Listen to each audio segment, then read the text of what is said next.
3, 4. Сега ще проведем едно състезание, като за целта виждате тези кофички, мога да ги наречем с маргарин, но целта е не кой ще изпапка първи маргарина, а кой ще повърне първо. Състезателите имат право по време на папкането да си бъркат с пръсти в устите, в задниците, или където намерят, за добре, в ушите може. Но целта е кой ще повърне първи. Да, кой ще повърне първи, ядяйки маргаринче. Участниците сега са Мастера, Стоян Чука и Калинчо. Момчета, Добър апетит! може да започвате, да. 3-4.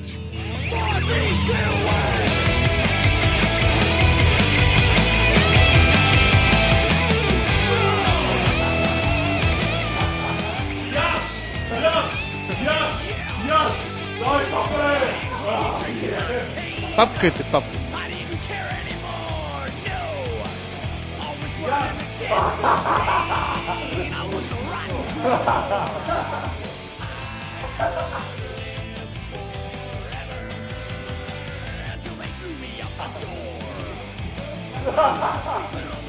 Кофа, бе, дайте му кофа, бе.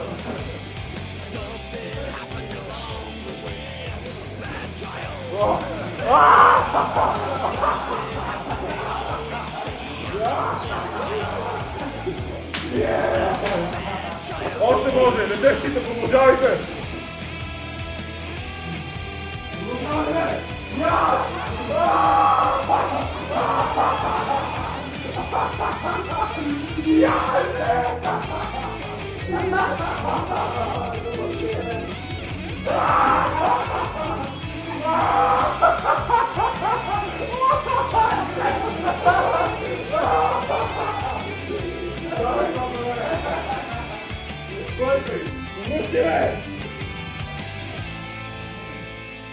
Дай, Мастер! Ти си наред, копале! Бъркай! Бъркай, копале! Дай!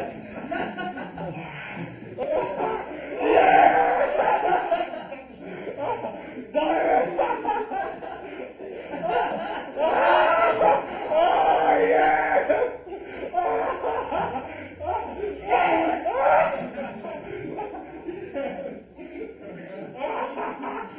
Браво, копале!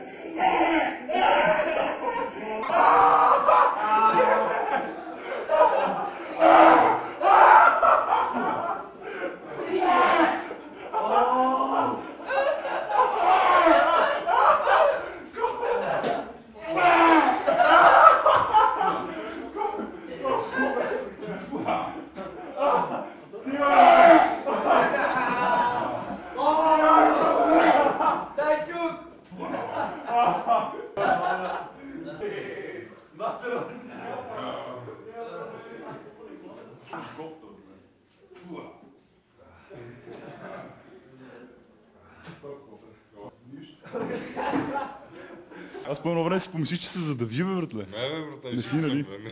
Добре, победител в състезанието по натяждане с маргарин и т.е. съответно по надповръщане. Безспорно беше Стоян Чука.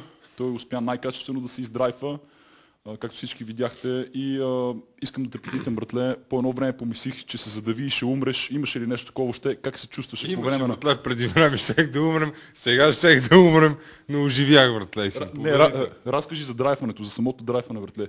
Видях, че усърдно бъркаше с пръстчета вътре. Да, братле, защото хапнах първата кофичка, вземах на Мастера кофичката, сеши се, братле, и я лъпнах. И она тръгна да излаза. Обаче се съпна. И аз да й помогнем. Глътнах малко вода и оттам, онова само да му дам знак, бръкнах така, да му дам... Не дей пак, да. И то, братле, натисна нитробутон някакъв и нали видя. И това е. Това е. Още един път искам да поздравя Стоян Чука. Браво, моето момче, сприш чудесно. Ева, Ларка да ти бичим, бако. Бичим ти, добре.